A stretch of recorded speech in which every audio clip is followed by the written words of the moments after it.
Hi guys, my name is Steph. This is the Novelty Corner and welcome to the start of another reading vlog. This one, I don't normally film the intros to my reading vlogs while filming, but I happen to be filming, so I figured I would do it. I am going to finally be reading the Batman and the Joker, the Deadly Duo series that came out over the last sort of 12 months.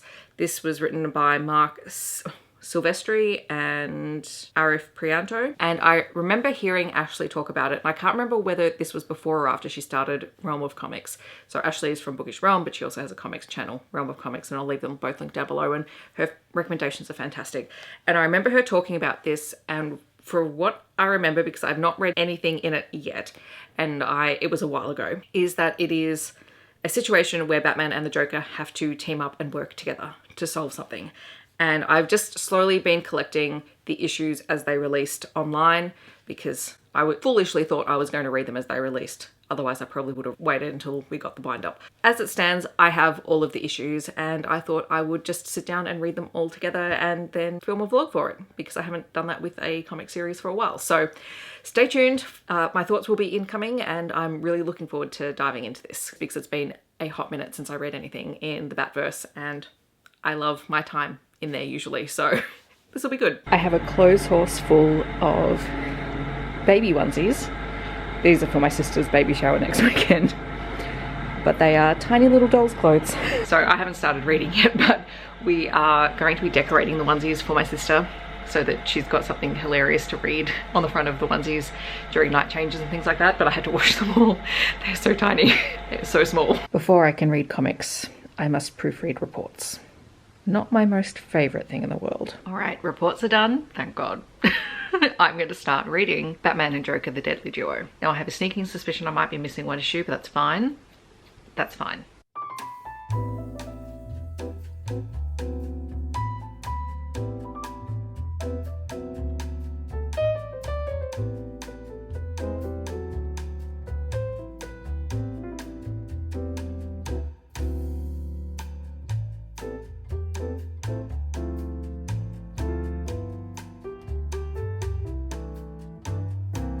Okay, so I have just finished issue 1, which is The Enemy of My Enemy, and in this case, Batman has just discovered that there is a new villain, one who is very, very strong, has the DNA of the Joker, but is not the Joker, and is quite literally taking heads. The Joker finds him and proposes that they team up because someone is literally taking the Joker's, or stealing the Joker's thunder, and he believes that Batman needs his help. It's very interesting. I'm loving the artwork. It's very dark and gritty and very sketchy and all the things that I love about Batman comics. So I'm going to continue with chapter 2.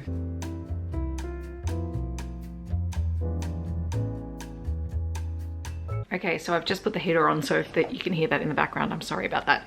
But I finished issues 2 and 3. And in this one, we're learning more about the fact that Gordon has been kidnapped and bits and pieces of him is being sent back to Batman, which is not good. But also that this new villain has been constructed of some stem cell research, something that's combining natural stem cells and inorganic stem cells. And it can replicate and do all sorts of crazy things, which are deeply, deeply disturbing. So we have figured out who the bad guy is, someone whose daughter was killed as the result of something that the Joker or Batman has done. And so he's not happy. And yeah, now I'm gonna keep reading.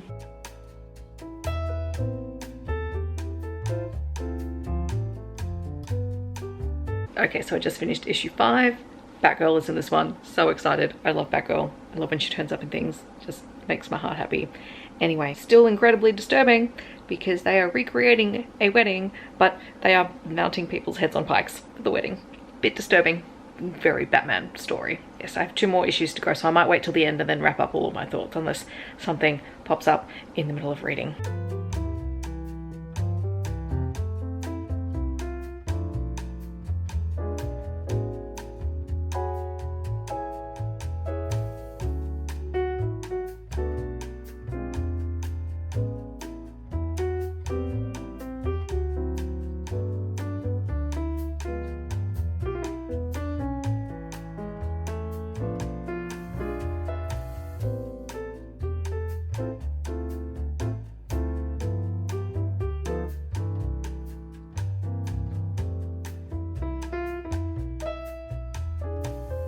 Alright, so I'm finished with The Deadly Duo, and it is a really interesting story and serves sort of as the introduction of a new villain for possibly the Batverse in the person who is behind everything, and I won't say who it is in case people want to read it.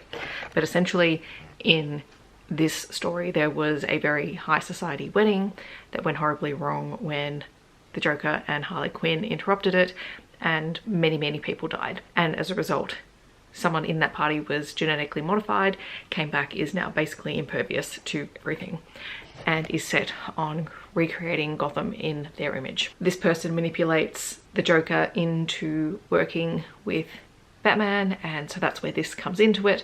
And it also pushes Batman to his limits in terms of what he is willing to do and how far he is willing to go in the pursuit of justice, which of course always is interesting when he's interacting with the Joker, because these two characters are really fascinating to me in the way that they egg each other on and they push each other's buttons to the point where by the end of it Batman has to reflect on who has he become and what is he willing to do in order to stop the Joker, which is always the interesting thing about stories involving Batman and the Joker. And it always sort of comes back to that core story of Batman versus Bruce Wayne, and what Bruce Wayne is willing to do and what Batman is willing to do, and what in Bruce stops Batman from taking the step to taking lives. I always really like reading those stories. It's obviously set up so that this villain is still around, so there could be future stories, and I also like this exploration of this sort of codependent relationship that Batman and the Joker have, and that there is this real fear that the Joker is going to get information on Batman that would change the dynamics, and how even Joker himself realizes that that is not necessarily something that he wants to have, because he doesn't want the dynamic to change. He wants the dynamic to stay the same because that's what he draws from. Like, it's always really hard because I don't have time to stay up to date with everything that's happening in the Batverse, but I like reading stories, and like I like that I could just pick this one up and run with it. So I need to find out what else has come out recently that I can just pick up and run with it without needing to do too much backstory digging. That's my vlog. Thank you for watching. Yeah, if you've got any suggestions for me, let me know down below. If you've read this story and you want to chat about it, feel free to do so down below, or leave me a bat emoji if you just want to let me know that you're here. Otherwise, I hope that wherever you're in the world, you're staying safe and healthy, and I will see you in my next video. Thanks so much for watching. Bye everyone.